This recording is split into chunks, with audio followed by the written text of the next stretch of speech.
Have you ever had one of those moments where you look down at your dog and think, wait, did I just hurt their feelings? Not in some huge, unforgivable way. Not because you were cruel. Not because you don't love them.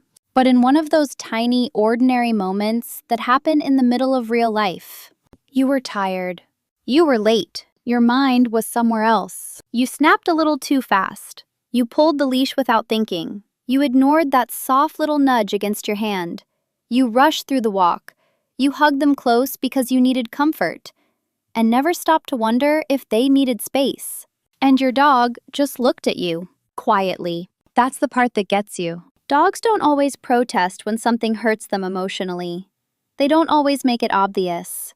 Sometimes they just blink, lower their head, move away, or stop trying as much next time. And here's something a lot of dog owners don't realize until much later. Your dog may not understand every sentence you say, but they understand the weather of you, your voice, your timing, your patience, your frustration, the way your body feels when you reach for them, the way the room changes when you're upset. To a dog, love isn't only the big stuff. It isn't only food in the bowl, a bed in the corner, toys on the floor, or a roof over their head. Sometimes love is much smaller than that.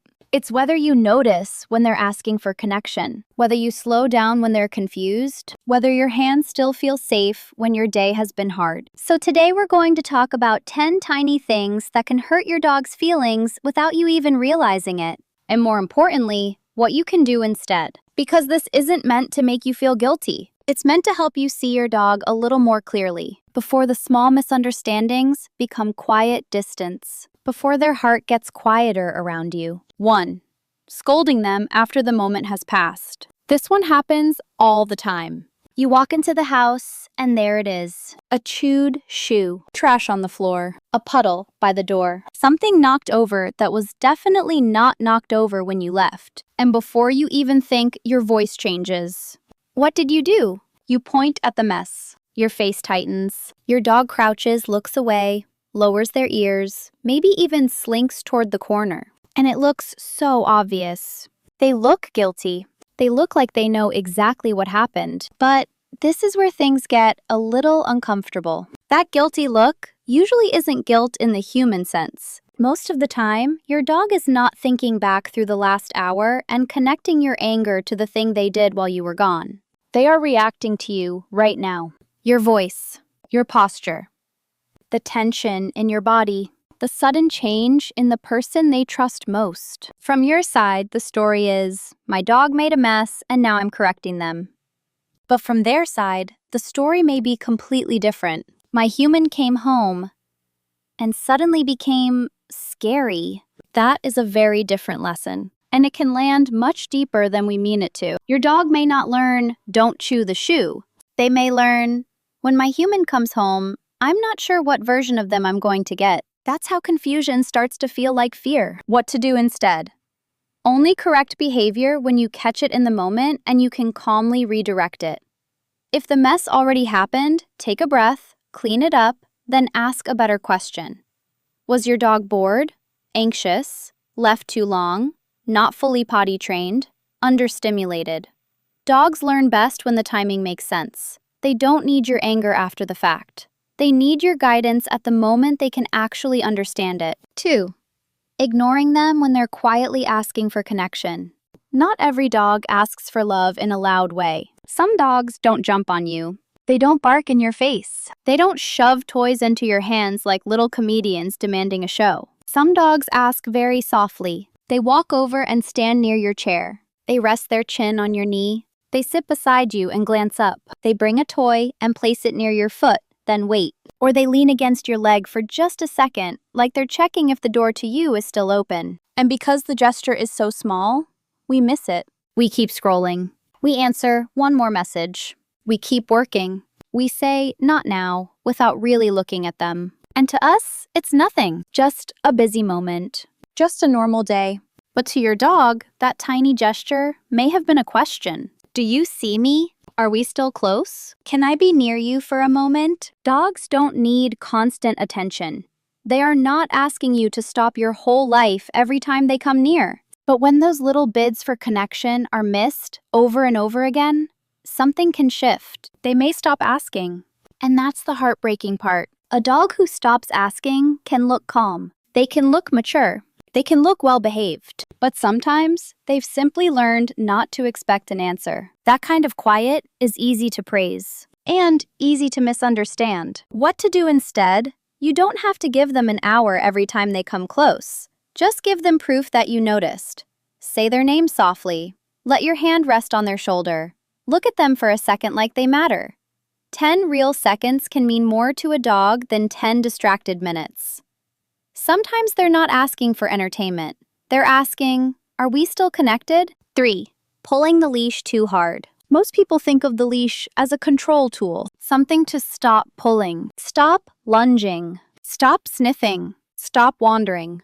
But to your dog, the leash is more than a strap between your hand and their collar or harness. It is a conversation. It tells them when the world is safe, when you're calm, when you're frustrated, when they're allowed to explore, when their curiosity is welcome, and when it gets punished. So when the leash is always tight, always jerking, always correcting, the walk starts to feel different. Not like, we're going somewhere together. More like, every time I care about the world, I get stopped. Imagine being excited to understand something. A smell on a fence. A patch of grass that tells a whole story. A sound you're trying to locate. Then suddenly, your body gets snapped backward. Your dog may not sit there thinking, my owner hurt my feelings. That is not how dogs process it. But their body remembers. My curiosity leads to pressure. My neck feels pain when I try to explore. My person gets tense outside. Over time, that can turn walks into stress. Some dogs pull harder because they're frustrated. Some shut down. Some stop checking in. Some become reactive because the leash has taught their body that the outside world is full of tension. And here's the part worth remembering. A walk is not just exercise. It is one of the few times your dog gets to experience the world beyond your walls. What to do instead? Think of the leash as a safety line, not a steering wheel. Guide gently. Reward check-ins. Teach loose leash walking in small steps, not through force. When your dog pulls, pause instead of yanking. Let the walk continue when they reconnect with you. Over time, they learn that staying close doesn't make life smaller. It makes the adventure continue. 4.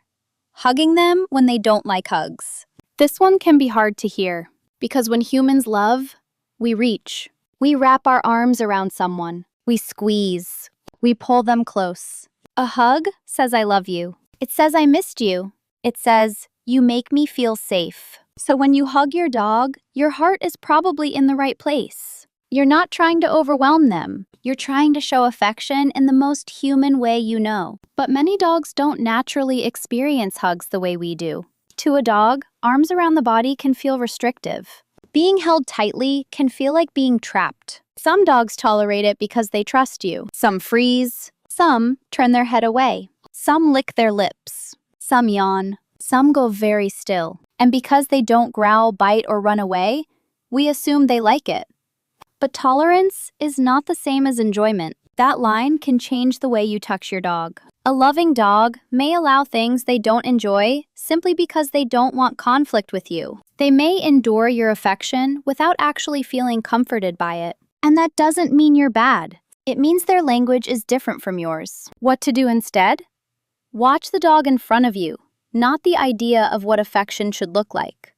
Do they lean in? Do they stay soft? Do they nudge for more when you stop?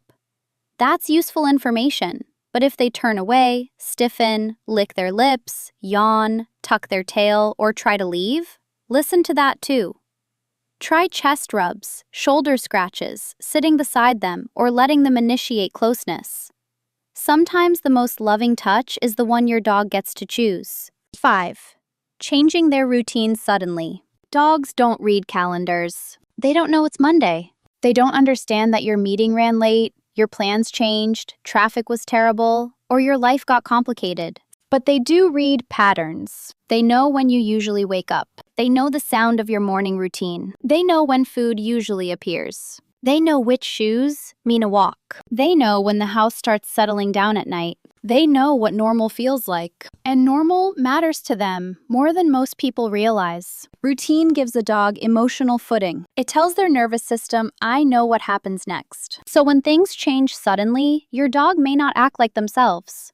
They may follow you more, whine more, pace, bark, have accidents, chew things, refuse food, or become strangely quiet. And a lot of owners look at that and think, why are you being difficult? But sometimes your dog is not being difficult. Sometimes they're disoriented. Sometimes they're asking, where did my world go? That question can come from something that seems small to you. A new work schedule, a missed walk, a different feeding time, a guest staying over, a move, a baby, a breakup, a new dog, a person leaving the home.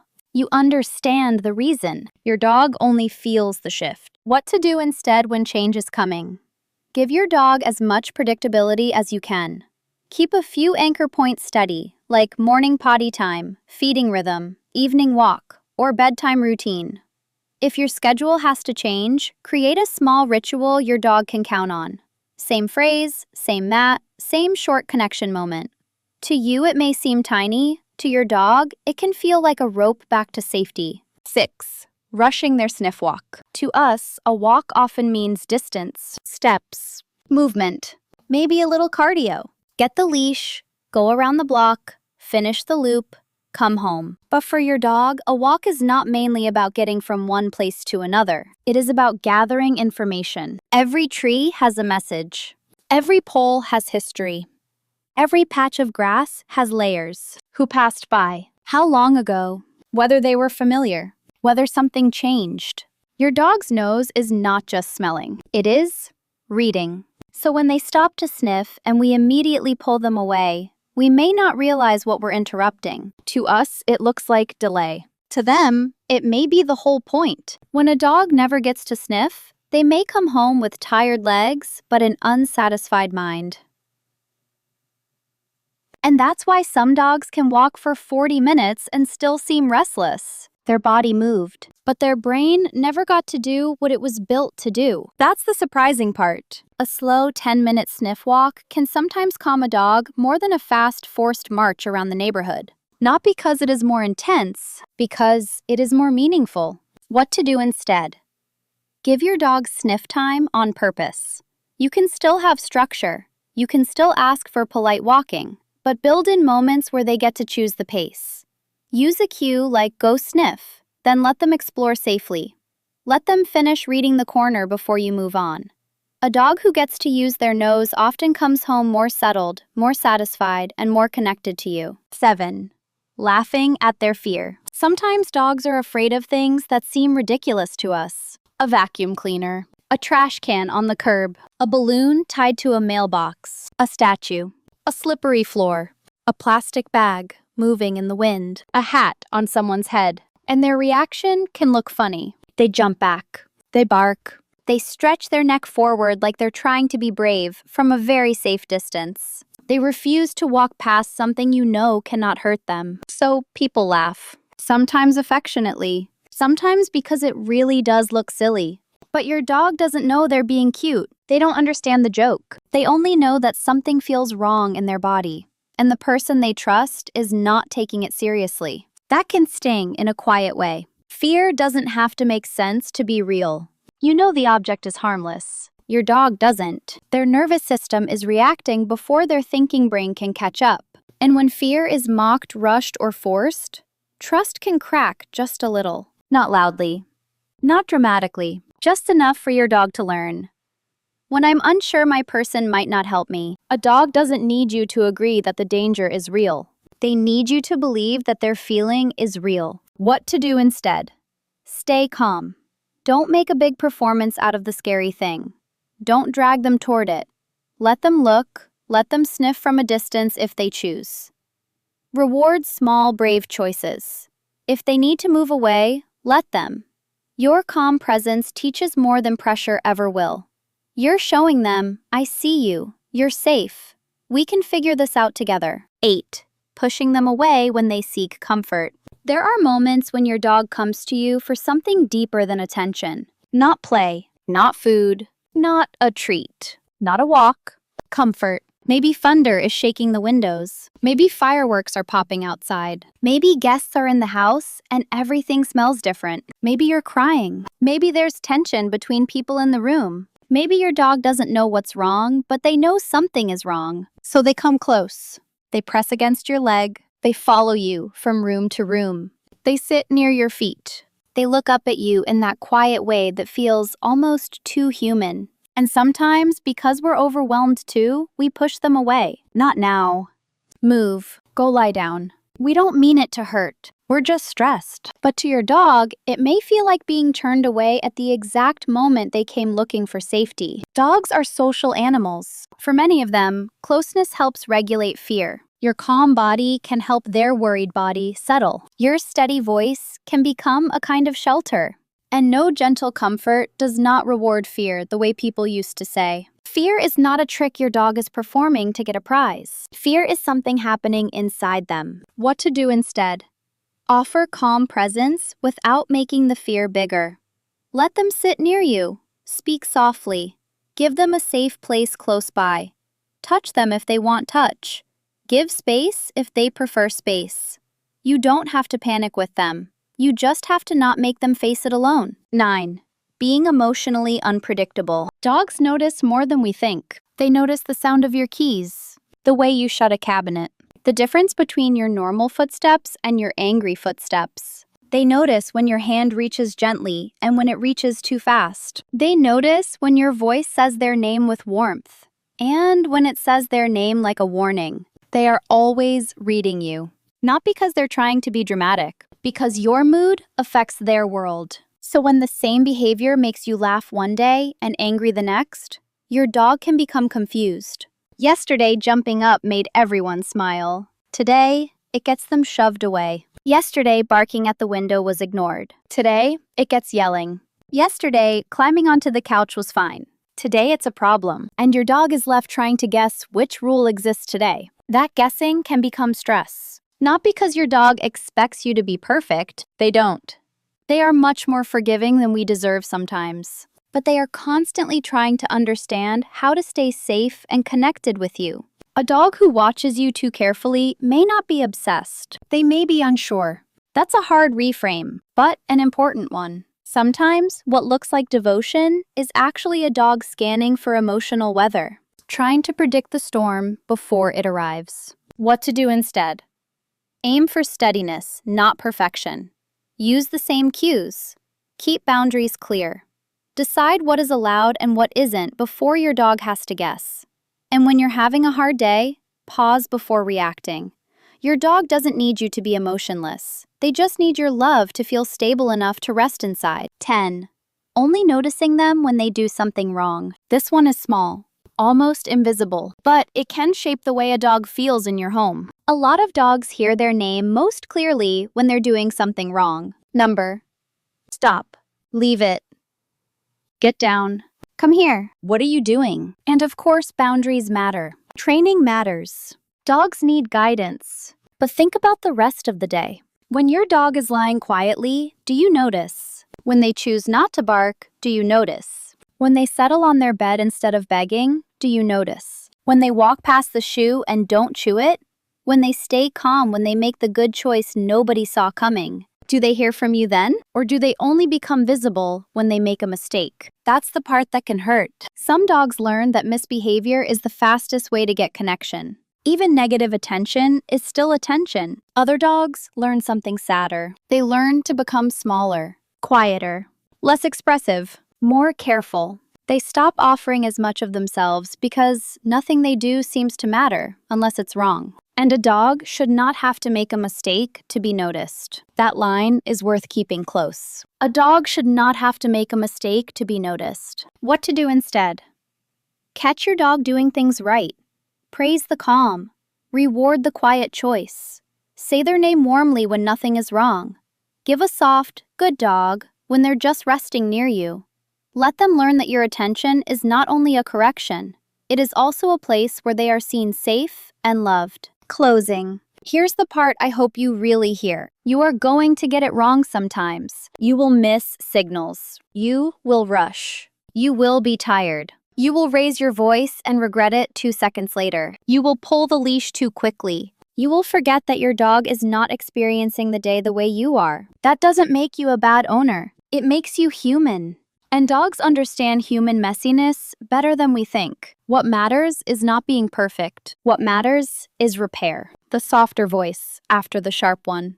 The gentle hand after the impatient moment. The slower walk after too many rushed ones. The moment you look at your dog and think, I could handle this differently, that moment matters. More than you know. Your dog does not need a flawless human. They need a human who keeps learning their language. A human who notices when their body goes quiet. A human who can say, not always with words, but with action, I see you now. That is where trust grows. Not in the big dramatic moments, but in the tiny repairs. The pause before reacting. The leash loosened. The fear taken seriously. The sniff allowed. The name spoken with love when nothing is wrong. Sometimes the deepest love is not about doing something grand. Sometimes it is noticing the small things that hurt and choosing tomorrow to be a little gentler. So the next time your dog looks up at you with those quiet eyes, remember this. They may not understand every word you say, but they understand the feeling of being near you. They understand whether your hands feel safe. They understand whether their little attempts to connect are welcomed. And more than anything, they understand how it feels to be loved by you.